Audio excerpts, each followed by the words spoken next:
Hey everybody, Dean here. I hope you're all safe and healthy right now. Wanted to let you know that I'm doing fine. Some of you know that a few days ago, my landlady, who lives above my basement apartment in the house upstairs, reported me to the city authorities. Of course, I wasn't doing anything wrong. In the past, she's never had a problem with me wrestling with her kids in the yard or using their upstairs bathroom or even making PB&Js in their kitchen for myself and the kids while she's at work. But in the last few weeks, she's been telling me to stay in my apartment and cough into my elbow and stop touching their mailbox to see if there's anything for me when I have my own separate mailbox. Stuff like that. And I guess it's all because of this coronavirus thing, which a week or two ago, most people were saying was a total hoax. Anyway, after Mrs. Finley got all upset at me, I promised I would stay in my own space. But she didn't believe me, probably because I kept coming upstairs to tell her and the kids I would be staying in my own space from now on. So she installed a lock on the door that connects my basement apartment to the upstairs house. And she called the police, and now there's a cop car outside that I guess is going to be watching my door from now on. A couple times I tried to go out to the car and give the fella some tacos I made, just to be nice, and all they said was, "Sir, step away from the vehicle," and "Kid, take your tacos and get back inside," stuff like that. So I guess I'm stuck in my apartment for the foreseeable future, and I'm seeing online that a lot of you are doing the same. So, I don't know, maybe some of you are also under house arrest for recklessly endangering the public health. Anyway, I hope you guys aren't worried about me. I'll be fine. I'll tell you what I'm worried about is some of these big companies like Hogswood-Cooper. It seems like scientists and the media and public opinion all conspired to put pressure on them. And now because of some silly little virus, they're being pressured to shut down their theme parks and casinos and sporting events. I mean, they got to be losing a ton of revenue. And I know eventually they'll all get huge bailouts and be more profitable in spite of this public health crisis, and in many cases because of it. But the wheels can move so slowly in our great capitalist democracy. And I worry about some of these great Americans who make up the executive teams at all of our Fortune 500 companies, I mean, what if they lose their second homes or have to sell off some of their portfolio or tap into their Cayman accounts? All because some deadly incurable disease escaped from a lab halfway around the world? That's just not fair. Okay, I'm sorry to ramble. Maybe you're saying, Dean, if you're prohibited by law from leaving your apartment, are you going to be able to keep doing the podcast? That's a good question. I'm sure going to try like heck. I don't know much about recording interviews remotely, but I did find my old Gateway desktop in the closet, and I pulled out a milk crate full of some cords and cables, so I'm going to try to MacGyver something together to keep the pod going. I hope you'll be patient and stick with me while I sort it all out.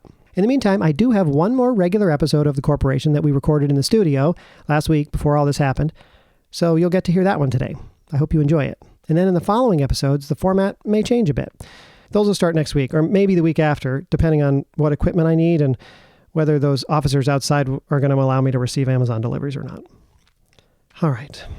Everybody stay safe, pray for the CEOs and the CFOs, and please enjoy episode 23 of The Corporation. Cheers. Hello, colleagues. Hello, friends, and welcome to The Corporation, the podcast that's too fun to fail. This is the show where I speak to employees of Hogswood-Cooper Media, the worldwide conglomerate that owns everything from private prisons to movie studios. Each week, I strive to learn about and celebrate the folks who work for the many subsidiaries of this remarkable company. I'm your host, Dean Ardenfell, and I'm required to state that I am not employed by Hogswood-Cooper. But boy, am I a fan, and I think you're going to be too. So let's get into it, shall we? My first guest is the Chief Credit Officer at Jessie Lou, the largest private provider of student loans in the country. Since 1976, Jessie Lou has helped generations of students go to college, and some of them have even repaid their loans in full. My guest enjoys golf, tennis, and lucid dreaming. Please welcome Earl Peebles. Hello, Dean. Hello, Earl. It is lovely to have you here. Thank you for being here. Thank you for having me. Now, what a fantastic job you have. Now, you're not on the ground saying the yay or nay to each individual student loan application, but you're the executive in charge of that department, so that's a lot of responsibility, right? It is. I mean, we're taking people's dreams into our hands. Sure. We're getting kids to school. Yeah. The kids are the future. And, but they got to pay. Right. Nothing's free. Right. And so you think you're going to skip a payment? Maybe this month was tough. Well, you're going to get a visit from Earl Peebles. Oh, is that? I didn't realize. So the job description I have for you is such a high-level executive. You actually do home visits for people who are not keeping up with their student loan payments. Mm-hmm. I think it's important to set a standard for the people working for me, 'cause Okay. Earl Peebles can't do this job forever. Right. But Earl Peebles is really good at this job. Right. And, I want this job to continue to be done well. So I show the people under me, you can't just sit in your marble office. Right. Hoping the kids are going to pay. You make the kids pay.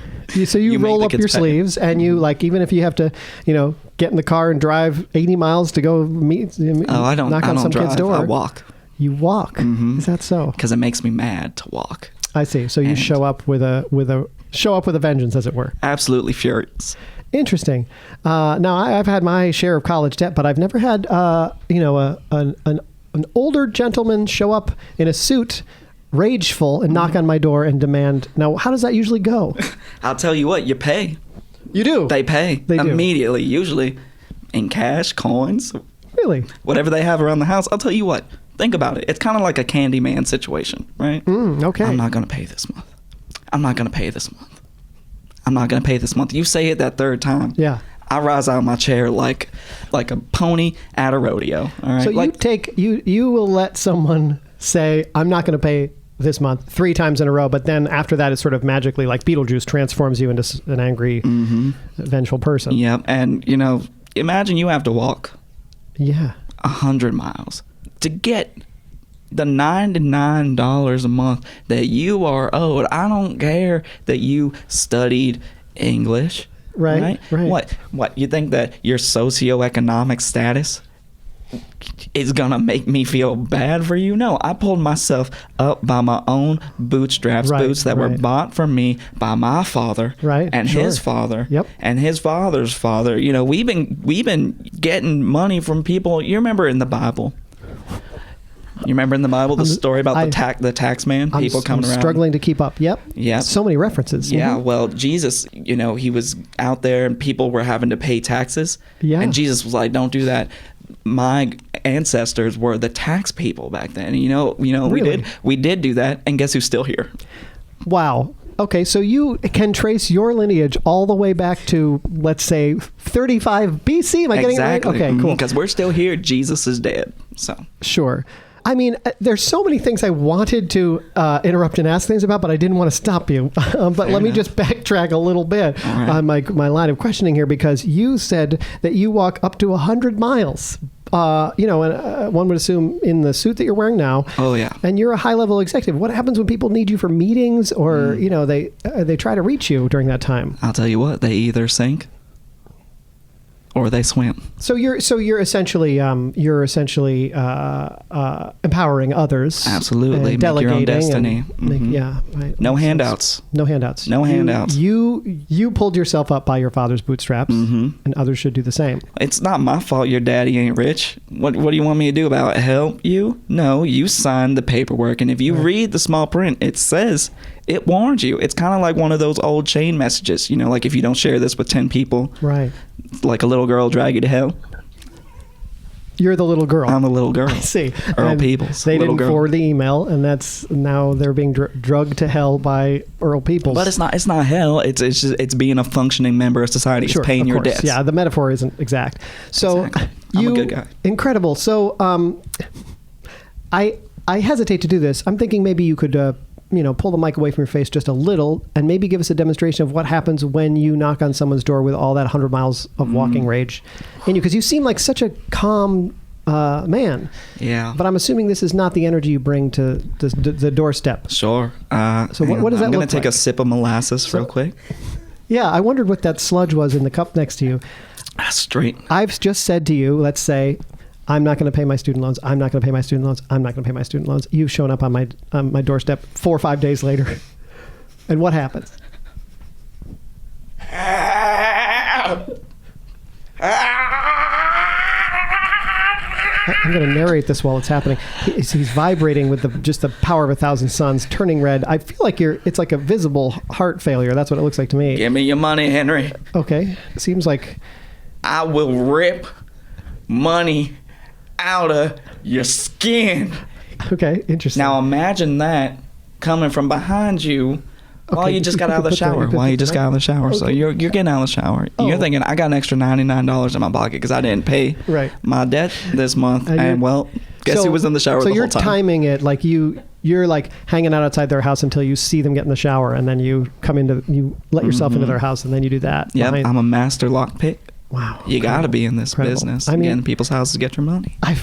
There was so much that's got us so off track here. I wanted to ask about the company itself. There's some are estimating that $8.1 billion worth of private loans are in default right now, private student loans. I mean, how does it feel to be part of such a successful company? That's a lot of money. I mean, honestly, it's humbling. I don't count my chickens before they have eggs. You don't count your chickens before they have eggs? Well, why would you? You follow. And, it just feels amazing to be a part of a company that's, making people's lives better, because if you pay your debts, then, it makes you a better person. Now, your industry has been accused of sort of obfuscating the line between public and private loans. And since private loans have a lot less protection, it leads to students getting stuck with debt and then defaulting, blah, blah, blah, blah, blah. But this is, like you said, just a case of them not doing their homework, right? Look, you get the contract, and if you sign, I mean, that's your little tail. That's your little tail. That's your little tail. That's your little tail. TALE? Is that what you're? No, it's your little bum. Your hind end. I see. That's your quarters. You're dancing with Earl now. Right. Until you pay it in full. And of course, people also like to say, what about the fact that these are people who are 17 years old? They don't know what they're doing. I disagree. I think that when you're 17, it's the most fully formed you're going to be, and it's all downhill after that. Your mind is expanding. You're at your peak, and that seems like the most goodest time for you to enter a long-term financial agreement. It is the most goodest time because we're all losing a step mentally from the time we're 17 until the day we die, really. Absolutely. How old are you, Dean? Oh, I don't speak about that on the podcast, but I do want to get to your hobby eventually, because speaking of your mindscape and everything, you have this really neat lucid dreaming hobby of yours. But before we get to that, folks, do you ever think about where you go when you die? Well, the final destination of our souls may be a mystery, but with the help of my next guest, your body can go some pretty neat places. But before we get to that, let's pause and hear a quick word from our sponsor. Don't go anywhere. We'll be right back. The Corporation is brought to you by Vermont Comedy Club, a world-class comedy theater in Burlington, Vermont. On March 13th, 2020, the club closed its doors indefinitely due to the COVID-19 health crisis. You can check out their online classes and live streaming shows right now at vtcomedy.com. If you have the means, you can also donate on the website or on Venmo at Vermont Comedy Club. This community-minded small business will be back. And in the meantime, stay safe, take care of each other, and wash your hands. Now, back to the show. And we're back. We've been talking with Earl Peebles from Jessie Lou Lending, and now I'm going to bring my second guest into the conversation, who works for a totally different subsidiary of Hogswood-Cooper. A little about her. She's a senior researcher at Encore Afterlife Services, the luxury end-of-life company that can give your recently departed loved one the unique send-off they deserve. Encore can freeze your grandmother for future reanimation, make a beautiful diamond from her natural carbon, or even send her to the stars. On weekends, my guest attends Legoland. Please welcome Tinsley Shuffield, everyone. Hi. Hello, Thank you Tinsley. so much for having me on. Oh, it's great. And Earl's Earl's taking another sip of molasses over there, but you can feel free to jump in whenever you feel the need, Earl. Thanks. I can't believe it even goes down. So, Tinsley, you're in charge of the research arm at Encore, basically figuring out new things that can be done with the human body after death to either preserve it or send it off in style. That must be a rewarding job, huh? It's very rewarding, mostly because I get to test each and everything that we're researching. It gets tested on me. On you personally? Yes. But you're, as far as I can tell, an alive human. So how does that work? Well, no one's ever laughed at a joke I've made that long before, so I appreciate the compliment. Thank you. We do have, as you've seen in our brochure, we have cryogenics available. Yeah. So that was the first thing I ever got to test. I actually flatlined. Wow. They put me in the cryogenics, and then I got to do a tour of the solar system, and that was before Pluto was taken out of the solar system. So it was quite a tour. I don't remember it because, I was under, but pictures were taken of me, and I was brought back to life. And so I have actually gotten to test a lot. My body has not been made into a diamond. Sure, but that's a twofer right there. I mean, most people don't get cryogenically frozen and reanimated. As far as I knew, the technology wasn't even available for that yet. And not only that, but while you were under, they sent you around the solar system and back, which, yes, again, not something that living people typically do. If you've seen the documentary, Dean, Space Junk, that's about me. Is it really? I was literally space junk. Oh, no, don't talk about yourself that way. Well, that's what they considered me. I'm not, I see. I'm not an astrological being. Wow. So you're willing to just like Earl here, you're willing to roll your sleeves up and get yourself personally involved in your business, right? Somebody had to roll my sleeves up for me because I wasn't. I meant more metaphorically, but I understand what you're saying. Yeah, sure. I want to get into a couple of the services that Encore offers because they're so interesting. And I want to get your opinion about A, how difficult the process is, B, how popular it is with people, and maybe we'll talk about how ethical it is and stuff. But cryogenics, I looked this up. They remove all the water from your cells. They basically replace your blood with like an antifreeze. And they slide you into a tube of liquid nitrogen and they bring it down to 300 degrees below. Yeah. That's exactly accurate. That's got to be a very difficult, tricky process. How popular is that with people? It's very popular, especially now. It wasn't for a bit with PETA because the antifreeze that we were using wasn't safe on animals. The antifreeze you're using in dead human bodies. Yes. Is not safe for animals. Well, it wasn't when we first started out. Now it is. Please make everybody aware on your podcast that now the antifreeze is safe for animals to consume. Yeah. So they're not going to die. And that PETA was just on our ass about it for a while. And, now it's they were concerned that an animal was going to come across a cryogenic tube and feast upon. Well, Dean, we just put the bodies in the tube. And after that, we don't know where they end up. Really? So we could be in an alley and alley cats are, going to start feasting on the body in the tube. And that is a huge part of making sure that if future technology exists, that they can reanimate these people. A big part of it must be like, where are these people, right? Exactly. So you don't keep tabs on them once you've brought them under? We just do the services and that's the joy of it. Oh, so like much the same way as I might be given an urn after cremation of my dead aunt. Precisely. You just give them the tube. Yes. It's heavy. Sure. It's not. And whatever maintenance upkeep has to be done, they're on their own for that. Yeah. There is some maintenance. I'm not gonna lie. Sure. There's dusting. There's Windexing. It's been suggested that this process may actually not. Theoretically, they could wake someone up 100 years from now, and literally within a week, all their cells could just break down and they could just die immediately. Like, what do you think the likelihood of bringing somebody back from this process would be in the future?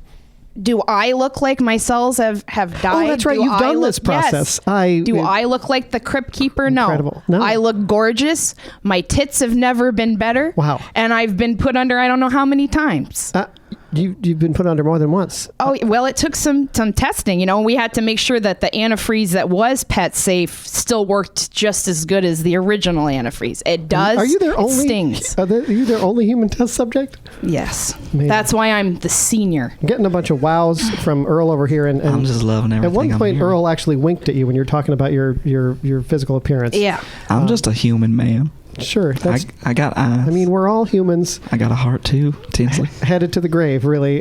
But I want to talk about like a couple of the other things services you have. Memorial diamonds. That's where they isolate the carbon from ashes or hair, and they apply heat and pressure for 7 to 12 months, and then they create a synthetic diamond out of your loved one. And that must be a hard process too. Is that popular as well? It's actually, you would not believe this, Dean, but it's actually easier than you would think. Really? What we do is we get people that just seem very, very rigid. Okay, that helps.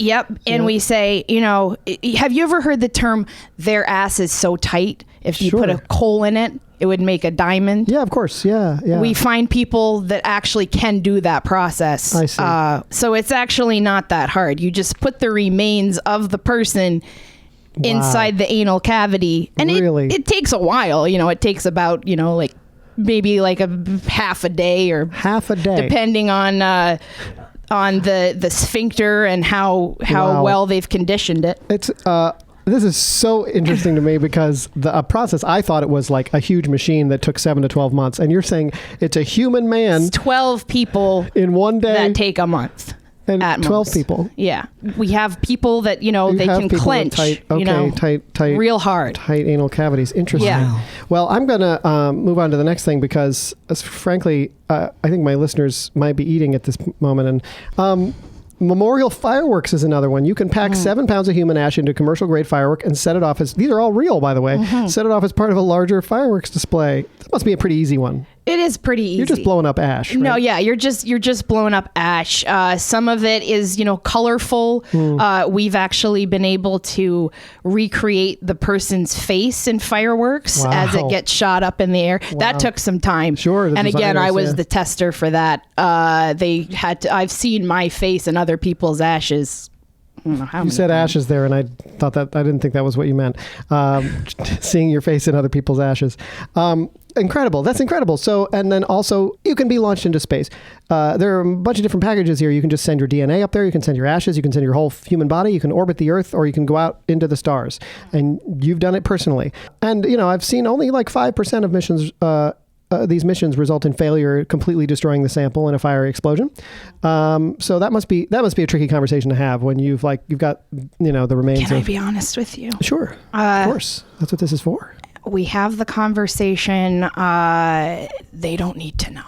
Okay? I see. You say they don't really need to know. Like, how are they going to test it? Helen is among the stars. Yeah, that's all they need to know. Yeah. I mean, it's accurate. Anyway. Listeners, I'm going to be honest with you. Sure. Sometimes, shit happens. Yep. And when sometimes you we lose stuff. You brought your voice down low like that, and then Earl is just staring at you intently, and I just want to give my listeners a sense for the vibe in the room here. Earl, do you have anything to add to this? I think I haven't felt love in a while, and just, I don't know, Tinsley, the way you just, the way you take charge of people.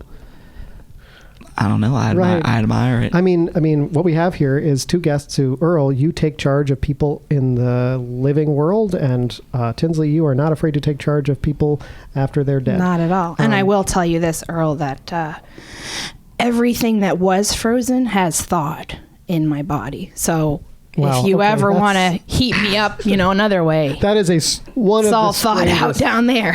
I'm thinking that's a pickup line, and that's one of the oddest ones I've heard before. Maybe he likes that. We don't know. I feel like a firecracker right now. I mean, I'm alive. I'd love to put your face in my ash anytime.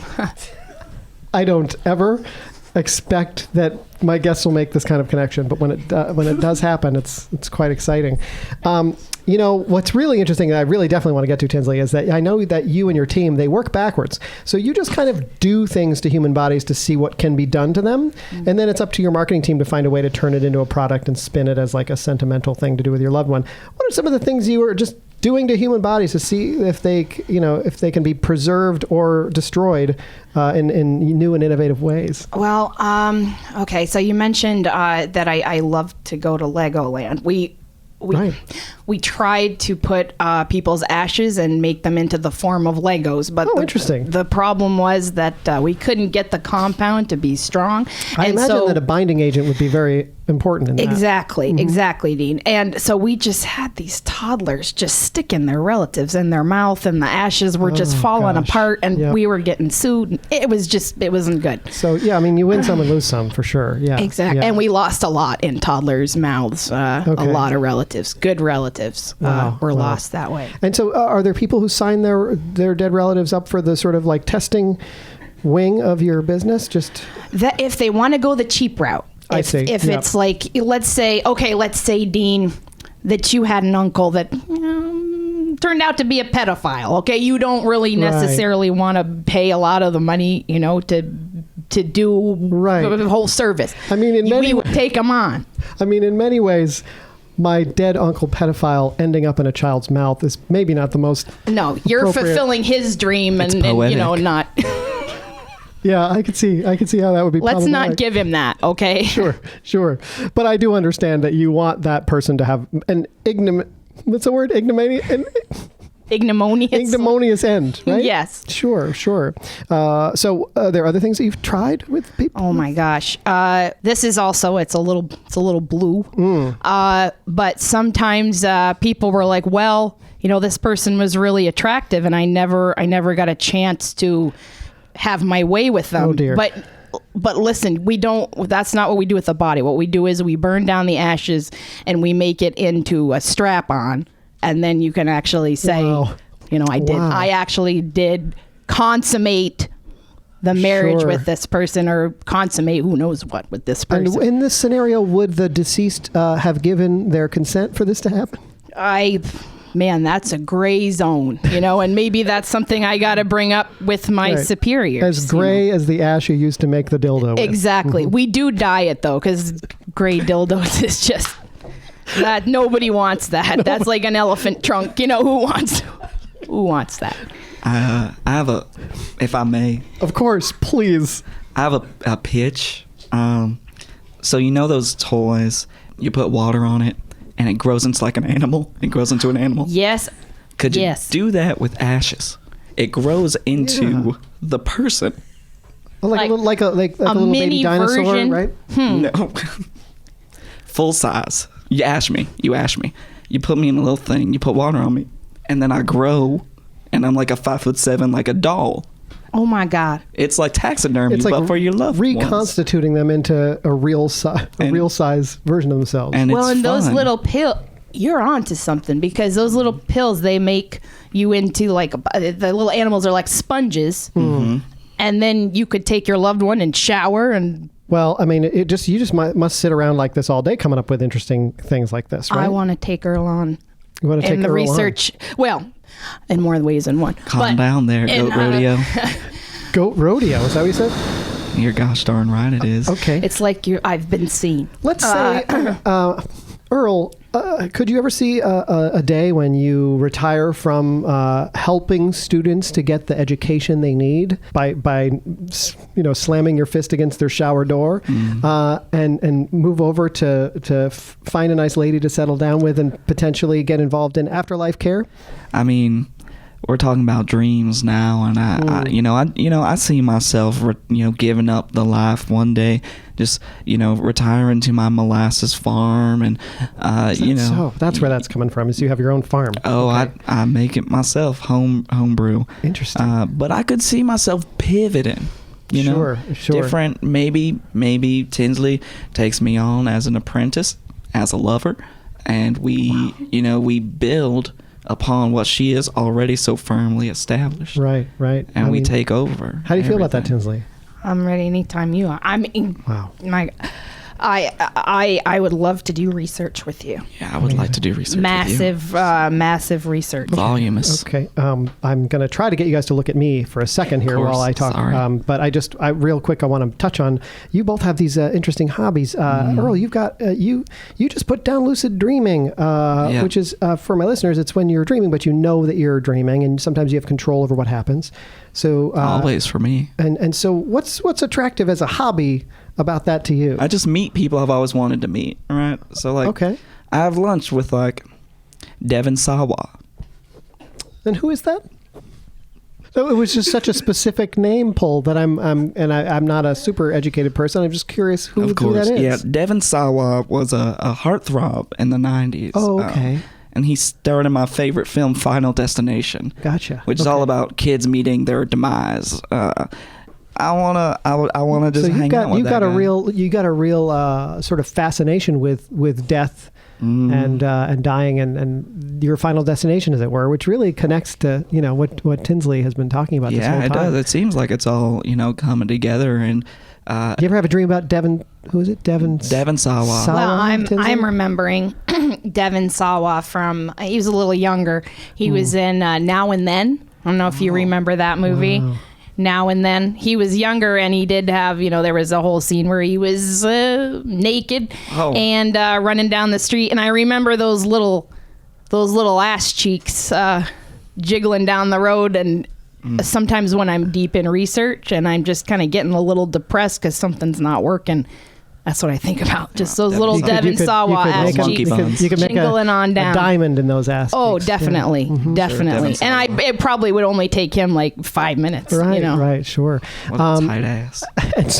And also, we spoke a little, Tinsley, about the Legoland hobby, but like literally you just put down in our pre-interview here, you just said that you attend Legoland every weekend, that's your only hobby. I know your research facility is close to Orlando there, and you just do that every single weekend? And why is that? Maybe because I long for a childhood that I never really had. Oh, wow. You know, I see parents like interacting with their children and saying things like that my parents never said to me, like, hi.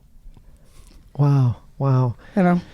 I mean, this is the kind of stuff you hope to get into when you have an interview like this. I appreciate you opening up like this to me. So you just sort of are there to witness moments between families and sort of co-opt them as your own, almost? Exactly. So I have a photo album that I keep, but I go to Legoland and I watch these families. And one time I saw this mom, and I had to take a picture of her because I never had this moment with my own mother.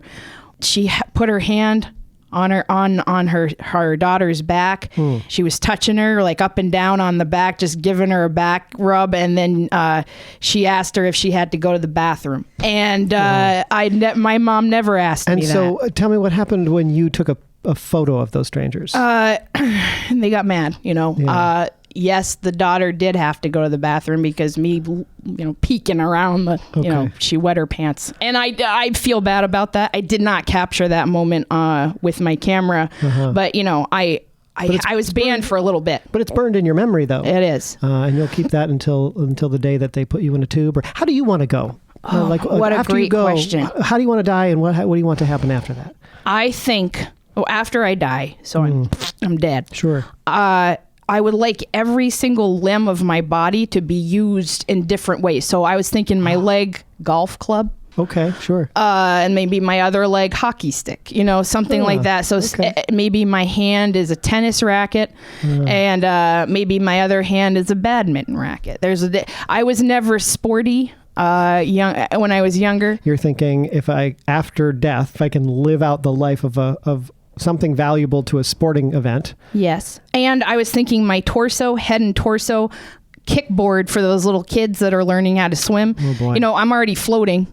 Sure. So just stick me in the water, and then they hold on to the bottom half of me, and they can I might be able to train an Olympic swimmer. And you don't think that would be traumatizing for a young child learning to swim? Not the right kind of child, no. No, of course. Yeah. That's like, they could then be a senior researcher later on in life. Grow up to be you, right? Exactly. And as for you, Earl, have you thought about the way you want to go or how you want your remains to be treated? I suppose I've had thoughts and considerations. I think that I would like for Devon Sawa to grind me up and smoke me out of a tobacco pipe. Do you think I don't know how that works, how it works to like make a request like that of a celebrity that you don't know? Well, I mean, I imagine it probably begins with a letter, just like a hey, howdy. Right. I'll probably reach out before I pass. You probably should, yeah. I mean, how old, if you don't mind me asking, how old were you when his movies were really, really big? Because you seem... Now and Then came out when I was 59, and then Final Destination, I was saw that on my 62nd birthday. Interesting that you would have like such a connection to. I mean, it seems like that would be. It's his eyes and his ass, but mostly his eyes. Yeah, gotcha. Well, I think that's about all the time we have for today on The Corporation, everybody. I want to thank my guests for speaking with me and our listeners for tuning in.